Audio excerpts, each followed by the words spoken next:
जय हिंद दोस्तों, स्वागत है आपका अपने YouTube चैनल इंडियन मैथ्स पे। और मैं टीपी सुतार। आज के इस वीडियो लेक्चर के अंदर अपन करने वाले हैं क्लास 10th का मॉडल पेपर, सब्जेक्ट गणित। ठीक है, आज के इस वीडियो लेक्चर के अंदर दोस्तों हम करने वाले हैं मॉडल पेपर का पार्ट ए, यानी कि भाग ए, जिसमें ऑब्जेक्टिव टाइप के क्वेश्चन है और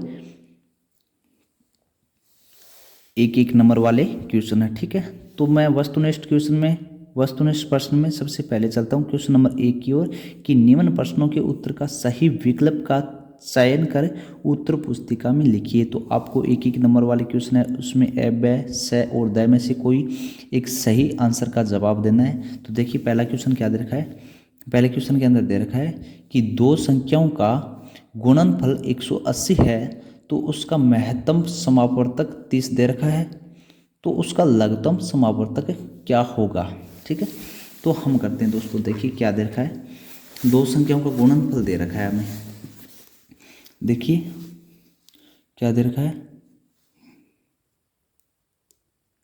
गुणनफल दे रखा है अपन ने। क्या दे रखा है, 1080 दे रखा है। ठीक है, गुणनफल 1080 दे रखा है। और क्या दे रखा है, लघुत्तम समावर्तक, यानी कि बोले तो HCF का मान दे रखा है। क्या दे रखा है, HCF दे रखा है 30 दे रखा है। ठीक है, और अपन को क्या करना है, LCM ज्ञात करना है। LCM ज्ञात करना है, जिसके लिए हमें ऑप्शन दिया हुआ है, उसमें से कोई एक होगा। तो देखिए क्या होगा कि हमें दे रखा है कि LCM इंटू HCF का गुणनफल क्या दे रखा है, 1080 दे रखा है। हमें क्या करना है, LCM ज्ञात करना है और ये दे रखा है। तो देखिए LCM इंटू HCF क्या दे रखा है, 30 दे रखा है, तो मैं 30 रख देता हूँ। बराबर क्या है अपने पास 1080 है। ठीक है ना, ये क्या है, अपन को LCM ज्ञात करना है ओनली फॉर। तो ये इसके गुणा में तो 1080 के भाग में चला जाएगा, 1080 बट्टा 30। जीरो से जीरो कैंसिल कर देंगे, हमारे पास आएगा 108/3, यानी कि अपना आंसर आएगा 36। और ये क्या दे रखा है आपका, ऑप्शन क्या दे रखा है, ऑप्शन नंबर 6 में अपना आंसर आ रहा है 36। तो ये अपना 36 is the will be right answer हो गया।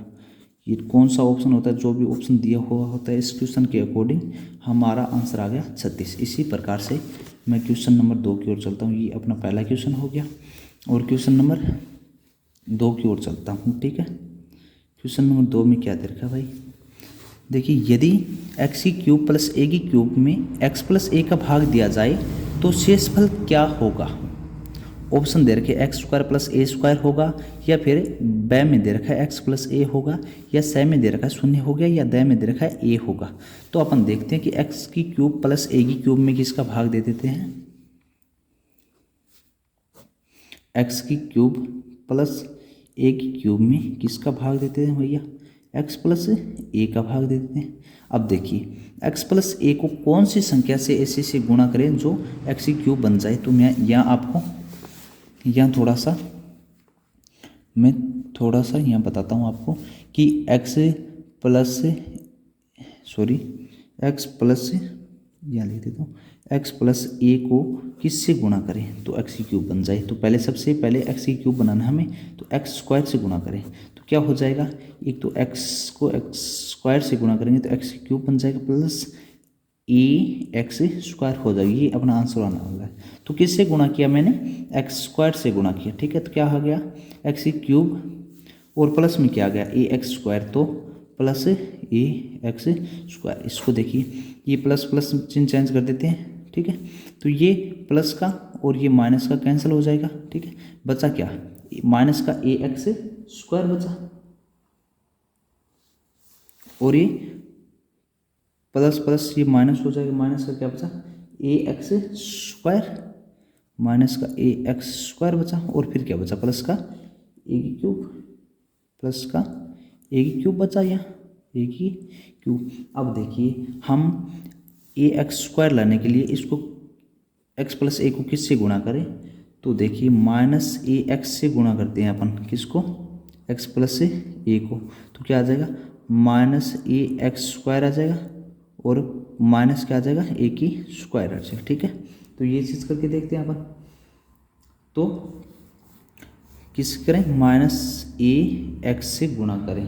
माइनस ए से गुणा करेंगे तो माइनस ए एक्स स्क्वायर आ जाएगा, माइनस ए एक्स स्क्वायर आ जाएगा, और फिर क्या आ जाएगा, फिर आ जाएगा माइनस का ए स्क्वायर एक्स आ जाएगा, तो माइनस का ए स्क्वायर एक्स आ जाएगा। ठीक है, तो ये माइनस माइनस चिन्ह चेंज कर देते हैं, ये भी प्लस का हो जाएगा, तो ये माइनस और प्लस से कैंसिल हो जाएगा, अपने पास क्या बचा, माइनस ए एक्स स्क्वायर, ये प्लस का हो जाएगा, तो ए स्क्वायर एक्स बच गया, और प्लस क्या बचा, ए की क्यूब, प्लस क्या बचा, ए की क्यूब। अब देखिए किससे गुणा करें, एक्स प्लस ए को, एक्स प्लस ए को कौन सी संख्या से गुणा करें कि ए स्क्वायर एक्स आ जाए। ठीक है, तो इसको ए स्क्वायर से गुणा करेंगे, हम ए स्क्वायर से गुणा करेंगे तो क्या हो जाएगा, ए स्क्वायर एक्स आ जाएगा, प्लस से ए की क्यूब आ जाएगा। ठीक है, तो किससे गुणा करेंगे, प्लस से ए स्क्वायर से गुणा करें, तो देखिए ये क्या, ए स्क्वायर से गुणा करेंगे तो ए स्क्वायर को एक्स से गुणा करेंगे तो ए स्क्वायर एक्स आ जाएगा, और प्लस में क्या आ जाएगा, ए को ए स्क्वायर से गुणा करेंगे, इस ए स्क्वायर को ए से गुणा करेंगे तो ए की क्यूब आ जाएगा। तो देखिए ये फिर क्या हो जाएगा, प्लस का माइनस हो जाएगा, ये भी माइनस हो जाएगा, ये प्लस माइनस से क्या हो जाएगा, कैंसिल हो जाएगा, ये भी प्लस और माइनस कैंसिल हो जाएगा, इसका मतलब हमारा शेषफल कितना बचा, 0। और यही पूछ रहा था हमें कि भाग दिया जाए तो शेषफल क्या होगा, तो हमारा आंसर आएगा भैया, शेषफल होगा अपना 0। तो आपका ऑप्शन से विल बी राइट आंसर। ठीक है, ये अपना क्या हो गया, आंसर हो गया शेषफल। अतः शेषफल क्या हो गया, अतः शेषफल अपना आ गया बराबर 0। ठीक है, क्वेश्चन नंबर 3 की ओर चलते हैं। क्वेश्चन नंबर 3 में क्या दे रखा है, देखिए कि यदि 2x प्लस वाई बराबर 6 हो तो इसको संतुष्ट करने वाला युग्म है। कहने का मतलब है x और y का क्या मान है जिस पर ये समीकरण संतुष्ट हो। क्या समीकरण दे रखा है, 2x प्लस वाई बराबर 6। समीकरण क्या दे रखा है, तीसरा करते हैं अपन, 2x प्लस वाई बराबर 6। ठीक है, कौन सा करेंगे, देखिए हम यहाँ करेंगे कि x बराबर 0 रख के देख लेते हैं, या फिर x बराबर 1 रख के देख लेते हैं।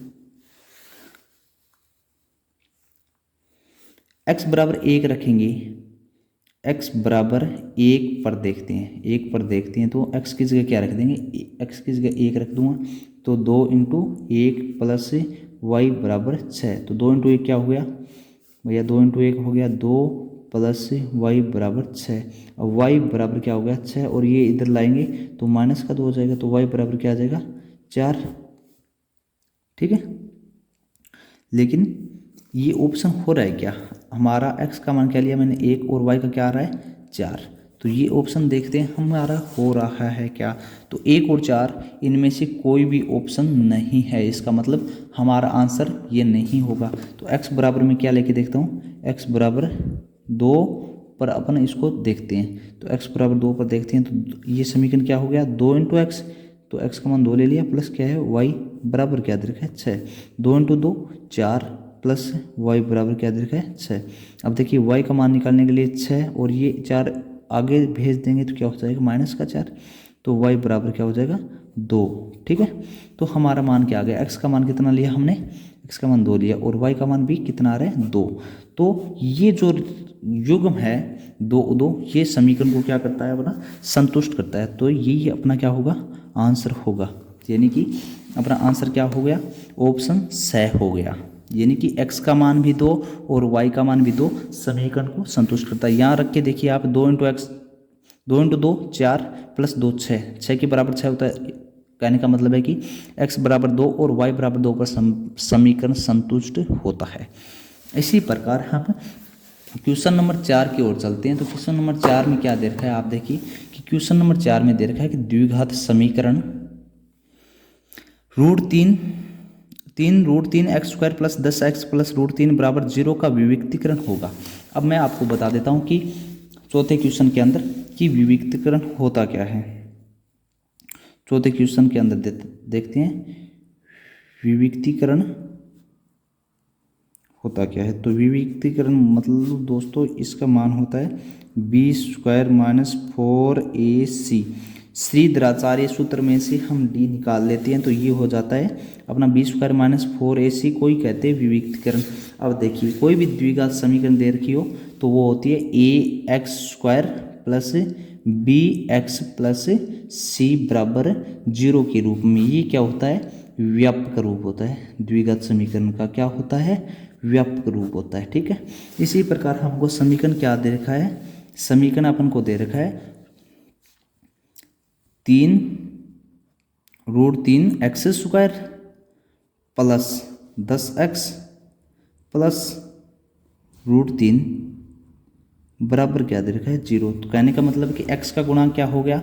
ये a हो गया, x² का गुणांक a हो गया, x का गुणांक b हो गया और अचर पद c हो गया। इसी प्रकार इस तुलना करेंगे हम b² माइनस 4ac की, तो b² माइनस 4ac को देखते हैं, इसमें मान रखेंगे अपन। तो b² क्या है? b का मान क्या है? 10, तो 10 का स्क्वायर कर देंगे। 10 का स्क्वायर माइनस 4 इंटू ए क्या होता है भैया? x² का गुणांक 4 इंटू ए, 4 इंटू 3√3 और इंटू सी, तो सी क्या होता है? अचर पद √3। ठीक है, अब देखिए अपन देखते हैं b² माइनस 4ac या विविक्तीकरण लिख दूँ अब मैं इसको, b² माइनस 4ac। 10 का स्क्वायर कितना होता है? 100 होता है। ठीक है, माइनस 4 को 3 से गुणा करो, 4 3 12 और √3 को √3 से गुणा करो तो क्या हो जाएगा? 3 हो जाएगा। तो 4 इंटू 3 ये हो गया और √3 इंटू √3 का मान क्या हो गया? 3। तो क्या हो गया? 100 माइनस 4 इंटू 3 12, 12 दिया 36। मतलब कहने का मतलब हो गया अपना b² माइनस 4ac का मान कितना आ रहा है? 64 आ रहा है। ठीक है, तो विविक्तीकरण क्या हो गया? b² माइनस 4ac क्या आ गया? 64 आ गया अपना आंसर। अब देखिए ऑप्शन में 64 कहाँ आ रहा है? तो ऑप्शन में 64 दे रखा है अपना B option. B option will be right answer. इसी के साथ हम क्वेश्चन नंबर आगे की 5 की ओर चलते हैं। तो 5 नंबर क्वेश्चन में क्या दे रखा है? आप देखिए दोस्तों कि 5 नंबर क्वेश्चन में दे रखा है कि यदि a12 बराबर 29 है तो a और d का मान क्या दे रखा है? 3, तो a का मान ज्ञात कीजिए। क्वेश्चन नंबर 5 में क्या दे रखा है कि a12, ठीक है, ये क्वेश्चन समांतर श्रेणी का है दोस्तों। a12 बराबर क्या दे रखा है? 29 दे रखा है 29 तथा d बराबर क्या दे रखा है? मैं ऑप्शनल क्वेश्चन को आपको हल करके आंसर का जवाब देना होगा, तभी आपका आंसर सही हो पाएगा। हम तुक्केबाजी करेंगे तो आपको पता है कि 4 में से आपकी प्रोबेबिलिटी प्रायिकता 0.25 या 1/4 बनती है। तो मतलब हम तुक्का लगाएं तो आंसर सही होने का चांस 0.25% रहता है। ठीक है ना, चौथा हिस्सा रहता है, यानी कि 4 क्वेश्चन में कोई एक क्वेश्चन हो सकता है सही हो या फिर ना हो, जरूर नहीं है। इसलिए हमको प्रत्येक क्वेश्चन निकालना ही पड़ेगा। तथा डी का मान क्या दे रखा है भैया? 3 दे रखा है। तो क्या बोल रहा है कि ए का मान बताइए। ए बराबर क्वेश्चन मार्क्स लगा दिया। अब देखिए हमको पता है कि पहला पद क्या होता है। आपको डिटेल में इसलिए बता रहा हूँ कि आपको इसका थ्योरी या बेसिक समझ में आ जाए, ताकि आप क्वेश्चन निकालो तो किसी प्रकार की प्रॉब्लम ना हो। बाकी इस क्वेश्चन को सीधा आंसर बताने से कोई फायदा नहीं होने वाला आपका, तो मैं आपको डिटेल से बता रहा हूँ ताकि आप सीख सको। ठीक है, तो पहला पद क्या होता है? ए। इसी प्रकार दूसरा पद देखें हम समांतर श्रेणी का, तो क्या होता है? ए में क्या जोड़ते हैं? डी जोड़ते हैं। ये क्या हो गया? इसको क्या बोल देंगे? A2। इसी प्रकार हम अगला पद देखें, तीसरा पद, तो तीसरे पद को A3 लिख दूं मैं। A3 क्या होता है? ए में क्या जोड़ें भैया? 2D जोड़ दो। ठीक है, 2D जोड़ दो। इसी प्रकार मैं देखूं तो A12 क्या होता है? A12 होगा, आप बोलोगे सर ए में क्या जोड़ दो? 11D जोड़ दो। क्या जोड़ दो? 11D जोड़ दो। तो अपन को यही करना है कि A12 का मान अपन को क्या दे रखा है? 29 दे रखा है। तो A प्लस 11D बराबर क्या लिख दूं मैं? 29 दे रखा है। ठीक है, ये चीज़ अपन को पता है, दे रखा है A प्लस 11D, यानी कि A12 का मान अपन को दे रखा है 29 और A12 को मैं क्या लिख दूं? A plus 11D।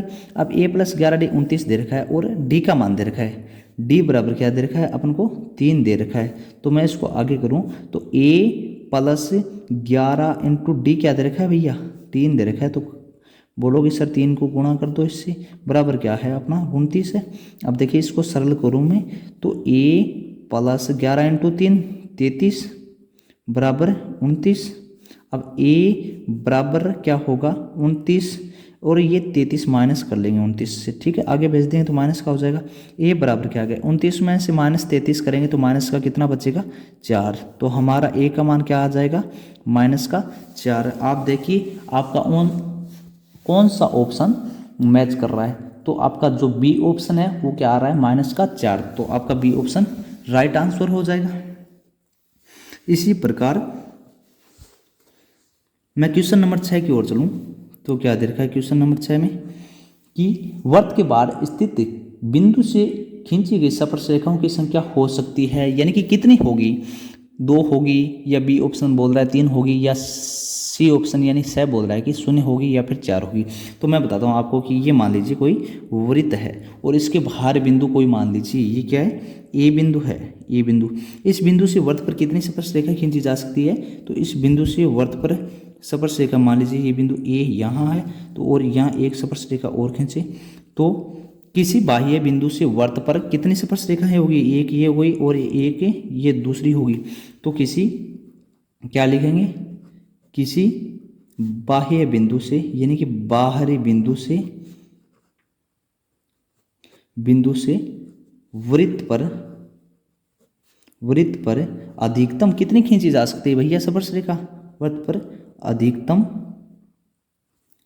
2 स्पर्श रेखाएं खींची जा सकती है। कितनी 2 स्पर्श रेखाएं। इसके अलावा इस बिंदु से कोई भी स्पर्श रेखा नहीं खींची जा सकती। ये खींचोगे तो आप स्पर्श रेखा नहीं होगी। इसका मतलब स्पर्श रेखा अधिकतम 2 स्पर्श रेखा खींची जा सकती है, ठीक है, खींची जा सकती है। तो आपका ऑप्शन कोई भी हो जहां 2 होगा वह आपका राइट आंसर होगा, ठीक है। यानी कि आपका कौन सा ऑप्शन दे रखा है तो ए ऑप्शन में 2 दे रखा है। तो किसी बाह्य बिंदु से वृत्त पर अधिकतम 2 स्पर्श रेखाएं खींची जा सकती है। आपको क्लियर हो गया होगा। मैं चलता हूं अगले क्वेश्चन की ओर, ठीक है। अगले क्वेश्चन 7वें क्वेश्चन की ओर चलता हूं और 7वां क्वेश्चन दूरी सूत्र का क्वेश्चन है, यानी कि 7वीं प्रश्नावली का ही क्वेश्चन है। देखिएगा 7वां क्वेश्चन आ रहा है और 7वीं प्रश्नावली का क्वेश्चन आ रहा है। 7वें क्वेश्चन में क्या दे रखा है 7वें क्वेश्चन में दे रखा है कि यदि बिंदु x और y बिंदु 2 और 1 और -2 से समान दूरी पर हो तो कौन सा समीकरण होगा, यानी कि राइट आंसर क्या होगा आपका। तो मैं बता देने वाला हूं कि जो क्या दे रखा है भैया, क्या दे रखा है अपन को x और y किससे दूरी है 2 और 1 से और 1 और -2 से। तो मैं मान लेता हूं कि ये बिंदु क्या है a है, थोड़ा सा यहाँ बताता हूँ मैं कि ये बिंदु ए है, क्या बोलते हैं ए बिंदु है। और ए के निर्देशांक क्या दे रखे अपन को मान लेते हैं, ए के निर्देशांक पहले के निर्देशांक मान लेते 2 और 1 दिए हैं। तो ये क्या बिंदु होगा 2 और 1, ठीक है 2 और 1। और ये फिर बिंदु मान लेता हूँ मैं बी है। तो इसके निर्देशांक क्या दे रखे हैं 1 और -2, 1 और -2 और इसके बिंदु बीच का बिंदु क्या दे रखा है कि x और y है, बिंदु के समान दूरी पर है। तो ये मान लेता हूँ मैं x मान लेता हूँ, ठीक है, क्या मान लेता हूँ x और y, ये बिंदु p मान लेता हूँ, ठीक है, बिंदु p मान लेता हूँ। तो यहाँ से यहाँ की दूरी और यहाँ से यहाँ की दूरी क्या है ये बराबर बता रहा है। ये बिंदु a और ये क्या है b और बीच का बिंदु क्या है यहाँ मान लेते हैं p बिंदु है, ठीक है। तो x और y समान दूरी पर है। तो हमें पता है कि आप जानते हो कि दूरी सूत्र का प्रयोग करें तो दूरी सूत्र किन्हीं 2 बिंदु के बीच की दूरी बताएगा। पहले क्या करें हम AP के बीच की दूरी ज्ञात कर लेंगे, A और P की दूरी की, और बराबर क्या लिखेंगे अब लिखेंगे AP के बीच की दूरी, AP के बीच की दूरी बराबर क्या होगा BP के बीच की दूरी, BP के बीच की दूरी, इसको रख देते हैं अपन, ठीक है। अब AP के बीच की दूरी ये x1 हो जाएगा और ये क्या हो जाएगा y1, ये क्या हो जाएगा x2 हो जाएगा, y2 AP के लिए। तो दूरी सूत्र से क्या करेंगे क्या होगा x2 - x1। तो x2 का मान कितना है x और x1 का मान कितना है 2, ठीक है। x2 माइनस x1 की होल स्क्वायर प्लस y2 का मान है y2 माइनस y1 का मान है 1 का होल स्क्वायर बराबर बीपी के बीच की दूरी रख दें तो ये क्या हो जाएगा x1 y1 और ये x2 y2। तो इसी प्रकार से इसको भी लिख देते हैं, क्या कहते हैं x2 का मान कितना होता है x माइनस x1 का मान 1 का होल स्क्वायर प्लस y2 का मान कितना है y माइनस y1 का मान कितना है माइनस का 2, तो ये प्लस का 2 हो जाएगा ये स्क्वायर। अब देखिए आप यहाँ कैंसिल कर सकते हो, अनरूट को अनरूट से कैंसिल कर सकते हो, अपन के पास बचा क्या x माइनस 2 का whole square plus y minus 1 का होल स्क्वायर बराबर क्या बचा x माइनस 1 का whole square plus y plus 2 का होल स्क्वायर। अब देखिए a माइनस बी का whole square, a minus b का whole square, a minus b का whole square, a plus b का होल स्क्वायर खोलेंगे तो a माइनस बी का होल स्क्वायर क्या होता है आपको पता है, a की स्क्वायर क्या होता है a का स्क्वायर यानी कि x का स्क्वायर माइनस 2a यानी कि x 2ab प्लस बी का स्क्वायर यानी कि 2 का स्क्वायर कितना हो गया 4 प्लस इसी प्रकार y माइनस से a माइनस बी का स्क्वायर ये खोलेंगे y माइनस ए का स्क्वायर तो y का स्क्वायर माइनस 2a का मान कितना है y a b, ये भी माइनस का होगा ना a b का मान कितना है 1 माइनस का प्लस b का स्क्वायर यानी कि a का स्क्वायर 1 होगा। इसी प्रकार ये करें x माइनस a का होल स्क्वायर यानी कि x square minus 2ab plus b का स्क्वायर 1। इसी प्रकार देखिए मैं खोलता हूँ y प्लस 2 का स्क्वायर यानी कि a प्लस b का स्क्वायर a का square plus 2ab plus b का स्क्वायर, 2 का स्क्वायर कितना हो जाएगा 2 का स्क्वायर हो जाएगा 4। इसी प्रकार आप देखिए ये क्या हो जाएगा भैया एक्स स्क्वायर, तो ये क्या हो जाएगा एक्स स्क्वायर माइनस का 2 into x 2x into 2 minus का प्लस का कितना हो जाएगा 4x plus 4 plus y square का y square minus 2y into minus 1 तो प्लस का कितना हो जाएगा 2y प्लस का क्या है 1 बराबर क्या दे रखा है x square minus 2x into minus 1 तो प्लस का 2x plus 1 plus y square का वाई स्क्वायर लिख दूँ मैं, वाई स्क्वायर का क्या लिख दूँ वाई स्क्वायर माइनस का 2y इंटू 2 तो माइनस का 4y और प्लस में क्या दे रखा है प्लस का 4 का 4 रखता हूँ मैं, ठीक है। तो ये देखिए अब इस एक्स स्क्वायर इस कैंसिल इससे ये कैंसिल हो जाएगा 4x नहीं है ना तो इससे 2x और 4x को बाद में देखते हैं। और ये क्या हो गया अपना इस 4 से ये 4 क्या हो जाएगा कैंसिल हो जाएगा, ठीक है। वाई स्क्वायर है ये भी वाई स्क्वायर है तो ये भी कैंसिल हो जाएगा, कैंसिल आउट हो जाएगा। इस 1 से ये कैंसिल आउट कर देते हैं, ठीक है। बचा क्या अपने पास यहाँ बचा अपने पास 4x प्लस 2y और इसको इधर लेते हैं माइनस का 2x माइनस है तो प्लस का 4y, ठीक है। और क्या बचा और कुछ नहीं बचा बराबर क्या हो गया 0, ठीक है। यानी कि यहाँ 4x बचा तो 4x लिख दिया और इधर से 2x उठा के लेके आई तो सॉरी ये माइनस का हो जाएगा, क्या हो जाएगा माइनस का क्योंकि यहाँ प्लस का, ठीक है। फिर यहाँ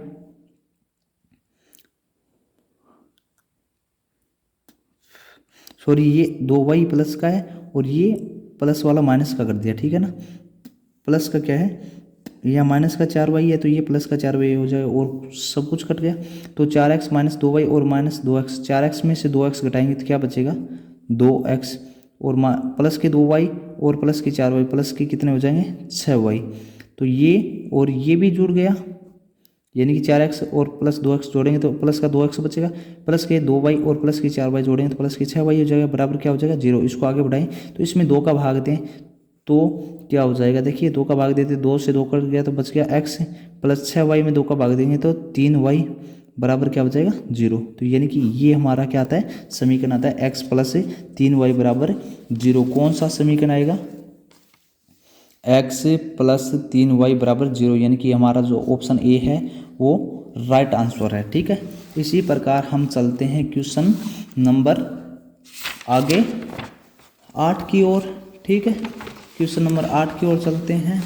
तो क्वेश्चन नंबर 8 में क्या दे रखा है देखिए क्वेश्चन नंबर 8 में दे रखा है कि यदि साइन थीटा बराबर 3/2 हो तो थीटा का मान बताइए। क्वेश्चन नंबर 8 में क्या दे रखा है, यदि साइन थीटा बराबर √3/2 हो तो थीटा का मान बताइए। थीटा बराबर क्या होगा? आपको पता है कि साइन थीटा का मान या तो आपको सीधा याद होना चाहिए, या फिर आप ऐसे कर सकते हो कि साइन थीटा बराबर √3/2 साइन किसका मान होता है? साइन 60 का मान होता है, साइन 60 डिग्री। अब देखिए साइन से साइन और इसकी तुलना करें तो थीटा का मान क्या होता है? 60। अतः थीटा बराबर क्या हो जाएगा? 60 डिग्री। तो साइन थीटा में √3/2 साइन 60 का होता है, थीटा बराबर √60। ये अपना क्या आ जाएगा? आंसर आ जाएगा। और कौन सा आंसर आ रहा है आपका? ऑप्शन से विल बी राइट आंसर, यानी कि आपका से आंसर राइट होता है। इसी प्रकार हम क्वेश्चन 9 की ओर चलते हैं।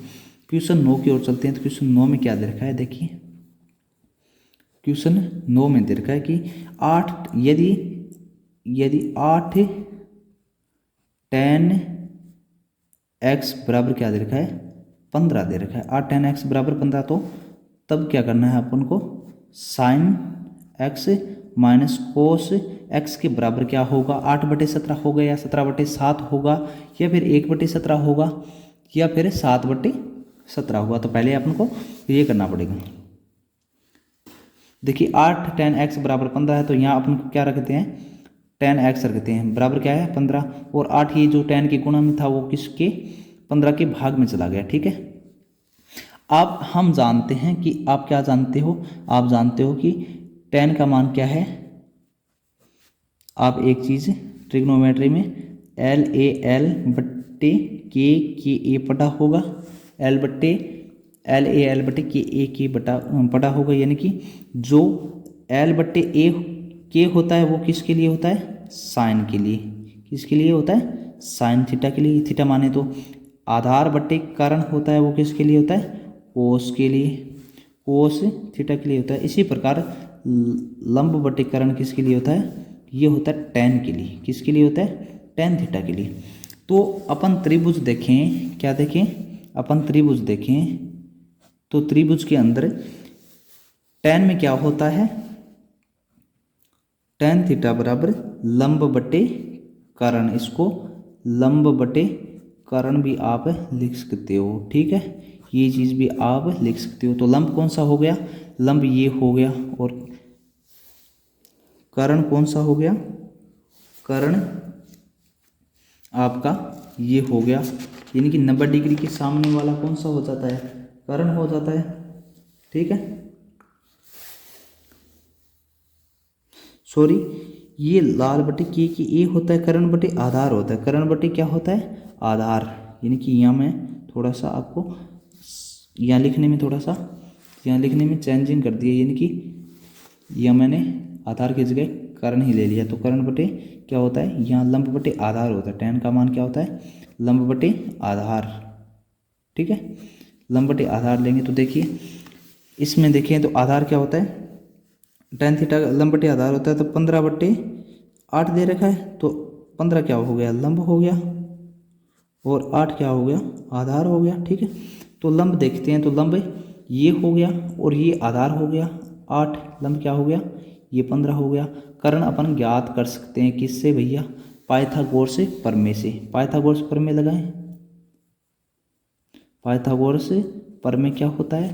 पाइथागोरस प्रमेय आप जानते हो दोस्तों कि कर्ण स्क्वायर बराबर क्या होता है? कर्ण स्क्वायर बराबर आधार स्क्वायर प्लस का क्या होता है? लंब स्क्वायर। इसी प्रकार कर्ण स्क्वायर का अपन को मान ज्ञात करना है। क्या करना है? कर्ण स्क्वायर का मान ज्ञात करना है। आधार क्या दे रखा है? 8 का स्क्वायर प्लस लंब स्क्वायर यानी कि 15 का स्क्वायर। अब देखिए कर्ण स्क्वायर बराबर क्या हो जाएगा? 8 का स्क्वायर कितना हो जाएगा? 64 हो जाएगा, प्लस से 15 का स्क्वायर 225 हो जाएगा। ठीक है, क्या हो जाएगा? 225 हो जाएगा। इसको जोड़ें तो ये क्या हो जाएगा? 5 और 4 9 हो जाएगा, 2 और 6 8 हो जाएगा, और 2 का 2 हो जाएगा, 289। तो कर्ण स्क्वायर बराबर क्या हो गया? 289। इसी प्रकार कर्ण बराबर क्या हो जाएगा? करण बराबर, इसकी स्क्वायर हटाएंगे तो आगे क्या आ जाएगा, तो आप बोलोगे सर 289 का रूट हो जाएगा। और आप जानते हो कि 289 का रूट कितना होता है, 17 होता है। ठीक है, तो अपन को पता है कि ये हमारा करण क्या आ गया, करण क्या आ गया, 17 आ गया। अब देखिए आप साइन थीटा का मान देखिए, तो साइन क्या होता है, आपको यहाँ बताया कि साइन होता है लंब बटे करण, लंब बटे करण। साइन थीटा बराबर होता है लंब बटे करण। ठीक है, लंब क्या है इसके अंदर, लंब है भैया 15 और करण क्या है 17, तो साइन थीटा का मान क्या हो जाएगा 15/17। इसी प्रकार हम कोस थीटा का मान देखिए, तो कोस थीटा क्या होता है, कोस थीटा होता है आधार बटे करण, आधार बटे करण। तो आधार क्या हो गया, आधार हो गया हमारा इस चित्र के अकॉर्डिंग 8 और करण क्या हो गया 17, आधार बटे करण में 8/17 हो गया। हमें क्या ज्ञात करना था, हमें ज्ञात करना था sine theta minus sine x या थीटा, सॉरी एक्स का चल रहा है तो साइन, ये इसको एक्स ही मान लेते हैं और इसको भी एक्स मान लेते हैं, कोई फर्क नहीं पड़ता, थीटा मानो या एक्स मानो। ठीक है, तो sine x minus cos x करना था आपको। ठीक है, तो साइन एक्स का मान क्या है 15/17, माइनस का कोस एक्स का मान क्या है 8/17। अब देखिए इसको सरल करें तो लघुत्तम कितना आ गया 17, 17 में 17 का भाग देंगे तो 1 आएगा, 1 को 15 से गुणा करेंगे 15, माइनस का 8 यानी कि 7/17 अपना क्या आ गया, आंसर आ गया। तो sine x minus cos x का मान कितना आ गया 7/17, ये हमारा आंसर हो गया। अब अपन देखते हैं कि 7/17 कहाँ दे रखा है, तो इसके अंदर 7/17 आपका आंसर आ रहा है, द आंसर में 7/17 is will be right answer आ रहा है, यानी कि आपके 9वें क्वेश्चन का आंसर 7/17 आ रहा है।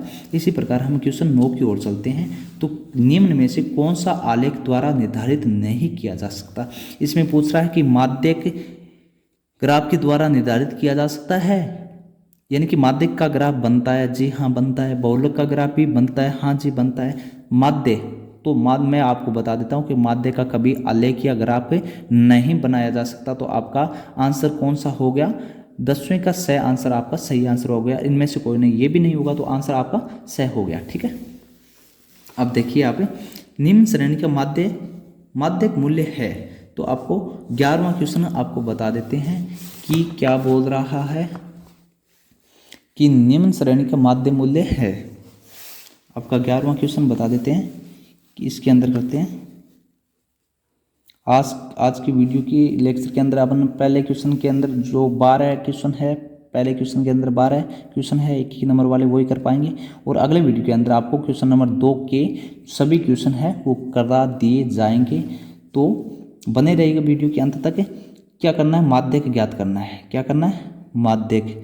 आप जानते हो माध्यक या माध्यिका एक ही होता है। ठीक है, और इसके लिए थोड़ी सी थ्योरी बताऊं तो सम संख्या के लिए क्या होता है, सम के लिए होता है आंकड़े सम हो, आंकड़े क्या हो, सम हो, तो क्या होता है सम आंकड़ों, सम के लिए माध्यक या माध्यिका।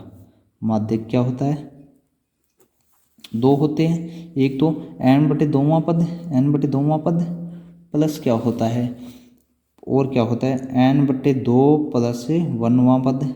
ठीक है, लेकिन आंकड़े विषम हो तो विषम के लिए क्या होता है, विषम के लिए होता है माध्यक कि n+1/2वां पद, 2वां पद। ठीक है, अब देखिए हम देखते हैं कि जो क्या दे रखा है हमें 520